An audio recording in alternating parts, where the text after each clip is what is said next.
Hello hello जी दोस्तों, आइए जानते हैं क्या कुछ चल रहा है आपके पर्सन के दिमाग में इस समय में और क्या है उनकी एनर्जी।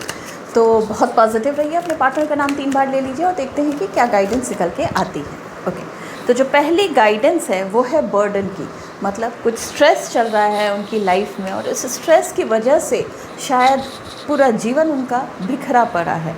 यहाँ पे 2 तरह की बातें निकल के आ रही हैं जो मेरे कार्ड्स कहते हैं। एक तो ये कि उनकी लापरवाही की वजह से शायद उन्होंने किसी काम के लिए, किसी कमिटमेंट के लिए कुछ ज़्यादा ही बोल दिया है, बिना सोचे समझे प्रॉमिस कर दिया है।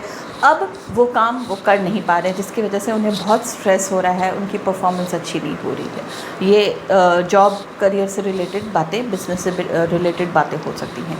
इसका इम्पैक्ट आपके रिश्ते पे पड़ सकता है। हालांकि एज़ ऑफ नाउ मुझे आपके प्रति या आपके रिश्ते को लेकर उनके मन में कोई कड़वाहट हो, ऐसे कुछ नहीं दिख रहा है।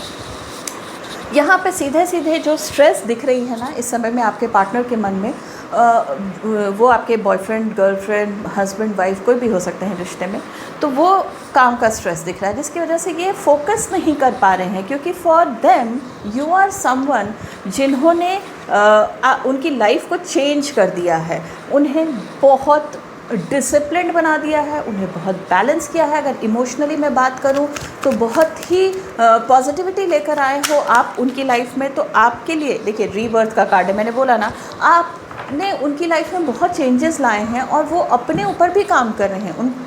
दे are going through a transformation phase. तो यहाँ पे जो एनर्जी दिख रही है वो ये है कि वो अपने चीज़ों से लड़ना सीख रहे हैं, उनसे निकलना सीख रहे हैं। जो भी मुसीबतें हैं, जो भी चैलेंजेस हैं, उनसे आपके लिए कोई कड़वाहट वाली एनर्जी नहीं है, आपके लिए कोई ऐसी एनर्जी नहीं है कि आपको छोड़ दें। या हाँ, ये ज़रूर हो सकता है कि अपनी स्ट्रेस की वजह से आपको प्रॉपर टाइम ना दे पा रहे हो, अपनी स्ट्रेस की वजह से आपसे अच्छे से बातें ना हो रही हो, तो हॉट एंड कोल्ड या ऑन एंड ऑफ चल रहा हो आपके बीच में, क्योंकि टेंशन बहुत ज़्यादा है। बट डायरेक्टली आपकी वजह से वो टेंशन है, ऐसी कोई बात नहीं दिख रही है।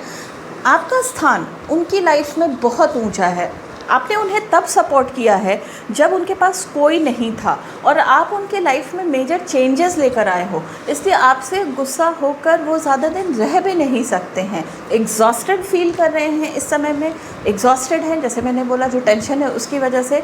बट इससे ज़्यादा कुछ नहीं है, धीरे धीरे आपसे शेयर भी करेंगे। हाँ, ये भी एक चीज़ ये भी दिख रही है कि इन्होंने ना आपसे शेयर नहीं करा है, जो कि उन्हें करना चाहिए। बट यहाँ पे बहुत सारे लोगों की एनर्जी ये दिख रही है कि इस समय में उनके पार्टनर को अपने इन प्रॉब्लम्स को खुद ही डील करने की इच्छा है, इसलिए भी वो शेयर नहीं कर रहेगा। शेयर करते तो कुछ ना कुछ अच्छा ही होता, कुछ आइडियाज़ निकल के आते, प्लस मन हल्का होता। बट अभी वैसी एनर्जी नहीं है।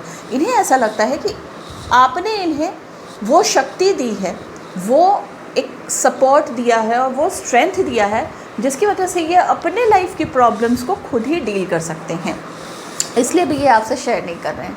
बट आपकी गलतियों की वजह से आपसे दूरियां हों, ऐसे नहीं दिख रहा है। कार्ड्स बहुत अच्छे हैं, तो आप चिंता त्याग दीजिए। आपने उन्हें स्ट्रेंथ दिया है तो आप कितने स्ट्रांग होंगे। तो इस वजह से मैं कहती हूँ कि थोड़ा पेशेंस रखिए। पर्सन आपके कम बैक कर सकते हैं। ये जो ऑन एंड ऑफ या हॉट एंड कोल्ड है, ये ख़त्म करके ये आपके पास ही आएंगे, क्योंकि सोर्स ऑफ क्रिएटिविटी, स्ट्रेंथ ये आपको मानते हैं। तो इंसान अपने एंजल्स से दूर नहीं रहता है, स्पेशली जब उसे पता लग जाए कि हमें एंजल रूपी ब्लेसिंग मिली हुई है।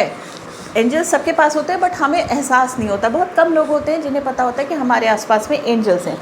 तो इसलिए ये कहीं नहीं जाने वाले। अपने प्रॉब्लम्स को डील करके, जैसे आपने सिखाया है लाइफ स्किल इनको, उसी तरीके से ही अपने प्रॉब्लम्स को डील करके आपके पास कम बैक करेंगे। और तब तक आपको रखना है पेशेंस और करनी है दुआएं, इनके प्रॉब्लम्स जल्दी ख़त्म हो जाएं इसके लिए।